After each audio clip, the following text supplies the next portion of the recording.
ค่ะสวัสดีค่ะเมื่อนี้ผู้ขาก็มารีวิวหมอลำเนาะค่ะเนาะอันนี้ก็อักฟังเบิงเด้อผู้ขาเด้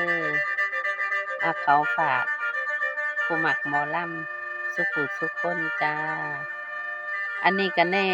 ช่องยูทูบของมือพินเสียงเมียงน้อยค่ะถ้าผู้ใดได้เห็นได้เบิ่งแล้วก็อย่าลืมกดไลค์กดแชร์ให้ผู้ขาเด้อค่ะ กับมือพินเสียงเมียงน้อยค่ะมื้อนี้ผู้ขาก็สิมาล่ำเปิดงานเนาะค่ะเนาะเอาเป็นว่าเอาล่ำเปิดงานค่ะ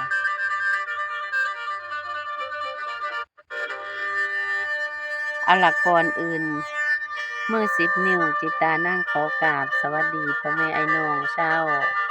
สมมุติว่าล่ำอยู่บ้านเมืองเก่าเนาะค่ะชาวบ้านเมืองเก่าของเฮามื้อนี้บุญหลายสายยาวบุญฮอดยอดเกี่ยวบุญมาผลามีผู้ขาก็ได้มาทำการแสดง ให้พ่อแม่ไอ้น้องเฮาชมเฮาเบิ่งอีกเทื่อหนึ่งเนาะแม่เนาะ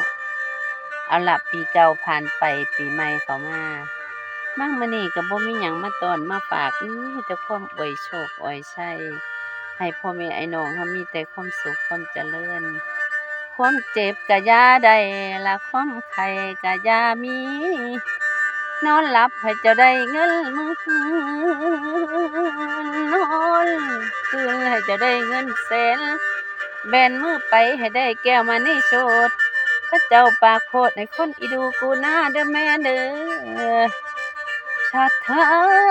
คือคำมหันต์ชาติเธอ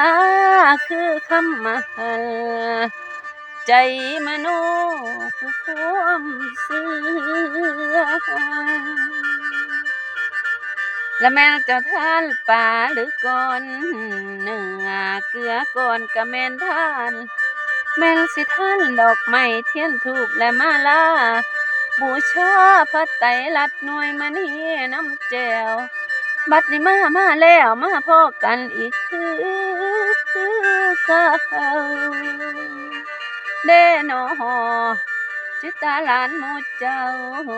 มาแล้วอีพ่อลุงจังแม่นสมมาตรมงคุณพ่อเป็นรัชทา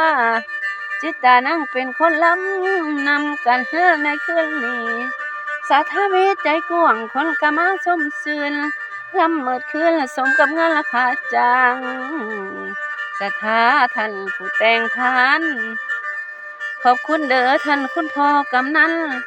ตลอดคุณพ่อผู้ใหญ่บ้านกับป่วยเลยคือกัน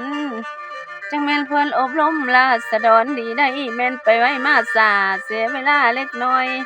บ่สำดาสำปล่อยพี่บ่าเพิ่นเอ้ยคอยนี่คงคอยท่าจนเวลาจนวันเหนื่อยแม่นไปกินยอดเตื่อยอยู่ไสบ่จังคอยมาแม่นไปลำน้ำบานเพิ่นก็เอิ้นมาด่าหมอลำผู้ชายว่าเพิ่นไปตกมาสากลจังมาเด้อไงสยามเอ้ยแม่นเพิ่นไปเสียมาหาจังมาบ่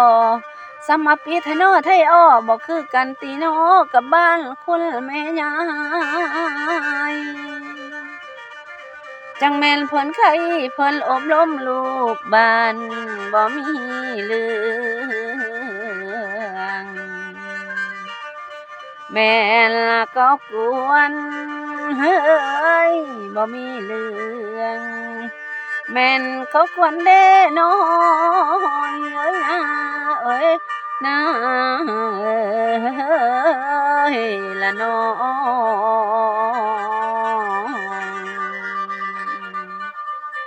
ค่ะขอบคุณค่ะอันนี้ก็ลูกค้าก็เอาซ้ำนี่สะก่อนเนาะค่ะอันนี้เป็นการก่อนเปิดงานค่ะสวัสดีเด้อค่ะเด้อค่ะอย่าลืมกดไลค์กดแชร์ให้มือพินเสียงเมียงน้อยในช่องยูทูบของเพิ่นเนาะค่ะยูทูบมือพินเสียงเมียงน้อยกับ TikTok ก็มีค่ะขอบคุณค่ะ